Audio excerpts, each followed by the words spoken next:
Today I'm going to show you a Minecraft Survival 117 Snapshot iron farm that is going to give you over 300 iron ingots every single hour, and it is only a 5x5 footprint. Don't you go anywhere. Hello everyone and welcome to another Minecraft 117 Snapshot farm tutorial episode. Unsurprisingly, this is a series where I give you farms that work really well in the Minecraft 117 snapshots. And today we're doing the big one. We're doing an iron farm. This iron farm only has a 5x5 footprint. It's tiny, it takes very few blocks to make. It's really simple in Minecraft Survival and works perfectly in the Minecraft 117 snapshots.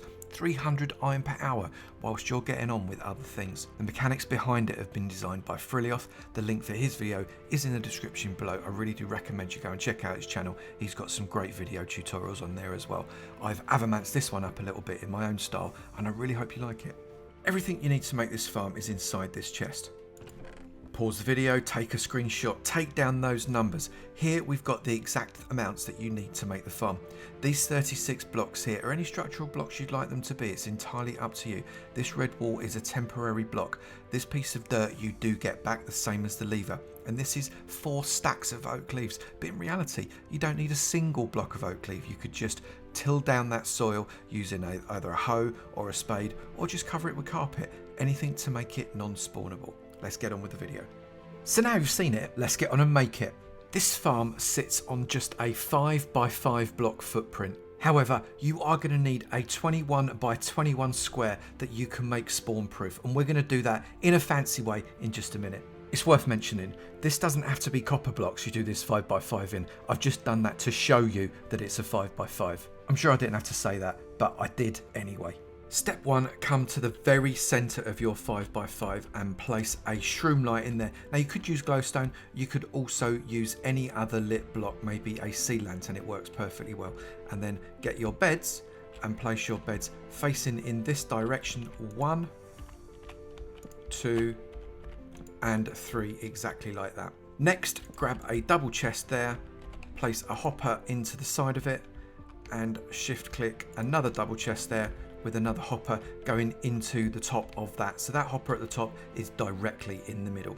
You then need to remove this block right here, so you can see it's in the corner where we haven't got the chests, right in there, and place a slab there. And then get a temporary block, I'm going to use wool because it'll be easy to mine out later, and place that right next to it. We're then just going to build a wall around this now. So I've built a 3-high wall around these chests, remembering we have got to have steps above the chests to allow those to open, and a 1-high wall around the beds. I'm then going to take some glass and I'm going to place glass just 1 high all the way around here also. And then I need to build up this area inside, and I'm just going to do that with some blocks. Just try and make it a little bit fancy. But it's entirely up to you how you do this. You then need to have a step right there, so that is a step that's upside down, and then fill another block in there. I'm now going to put some more blocks around here to give it another layer in whatever order of blocks you would like to do it. I reckon that will do, and we'll stick 1 more block in there like that. So that is our bottom compartment. In the top here I'm going to use 6 spruce trapdoors. No reason why they're spruce. You could use oak, you could even use iron if you wanted to, but that is just to give a floor that is spawnable on the top of your platform.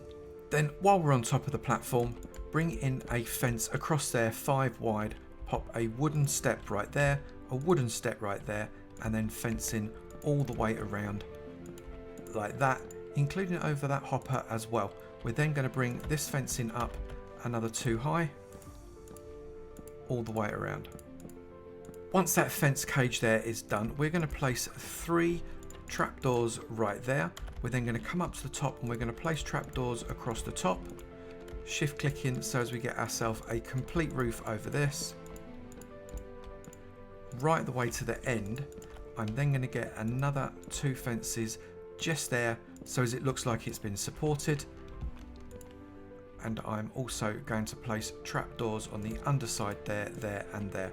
I'm then going to pop a lava bucket right there, and that is going to spread beautifully across those, being held in by those trapdoors.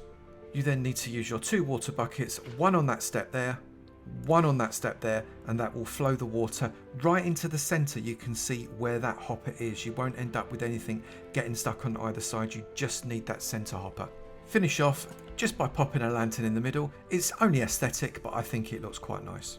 Run your rail down so we can get our zombie in a little bit later. Pop a powered rail there, a block there, make sure that it's not spawnable, and then a lever, which means you can power that on and off as you need it. We now then need to get some villagers in.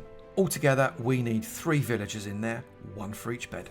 Now I've got my villagers here, and I'd love them to go inside, but they're not interested. I've opened up the wall, but they just don't want to know. So what I'm going to do is I'm going to wait until night time, and they'll see that those beds all of a sudden become very attractive. So it is now night time, and eventually these villagers are going to think, hang on a minute, I'd like a bed.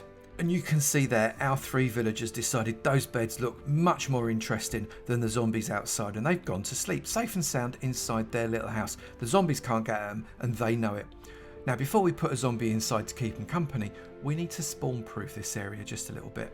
And I'm going to do that using bushes and path blocks. So get yourself some leaves, get yourself a spade, and let's get tracking. Now you can do this in whatever way you want. I'm just going to put some symmetrical path blocks all the way around this part here. These path blocks are non-spawnable for an iron golem, or indeed anything else for that matter. And I'm then going to place these bushes all in the rest of the area like this. And I've made a nice little enclosure there that we can let a zombie in at our leisure, like these 2 fellas here, when we're ready to pop one in a minecart in through that hole. Other than that, this should be absolutely spawn proof. Not only for zombies, but also for iron golems. So now all we need to do is to get a zombie to stand so its hitbox is over the rail, meaning that when the minecart goes into the hole, it will pick up the zombie on the way, and that place will have a new house guest. Let's crack on with that. So a zombie is tracking me there. I'm going to throw that switch. In he goes. He sits perfectly in that minecart. That's exactly what we wanted to happen. I then just need to get myself a name tag. Name our fella. And then snip out that block there. And that will now despawn and not get in the way. And then we'll start to get iron golems spawning at the top. We can now replace these rails with some new leaf blocks. Already an iron golem has started to come in. That's brilliant news. We'll get rid of that. We'll get our iron shovel. We'll turn that into a path block. We'll lose that, and then we'll place some blocks in there because that can be closed up for now. Our farm is now complete. And what I'm now going to do is let it run for an hour and see how much iron we get. That has been about 1 hour and 2 minutes. So I'm just going to go and check to see how much stuff we've got in our farm. So if I come into this chest at the bottom here, we have got 1, 2, 3, 4 and 48. 4 full stacks and 48 iron ingots, plus also a full stack of poppies, plus 11. I make that 304 iron ingots in 1 hour. Perhaps ever so slightly less because there was that iron golem there and it was an hour and 2 minutes. So perhaps just under 300 iron ingots an hour. But they do still keep coming. If you have a few hours AFK on this, you're going to find you've got loads of iron just simply for a little by 5x5 structure. Do let me know in the comments below what you think of this farm. What would you change? How would you have it differently? How would you design it? What little flair would you put in for your particular design? I'd be really interested to know. Maybe you'd want to turn this into some kind of maze to make it interesting for other people. I don't know, it's entirely up to you. Let me know, I'd be really interested to know. If you have enjoyed this video, please remember to slap that like button. It'd be great to know you're enjoying them, and I will keep on making them. Also, if you're not done already, please do hit that subscribe button. It'd be great to see you in my sub club, and I look forward to seeing you in another video. You take it easy now. Bye.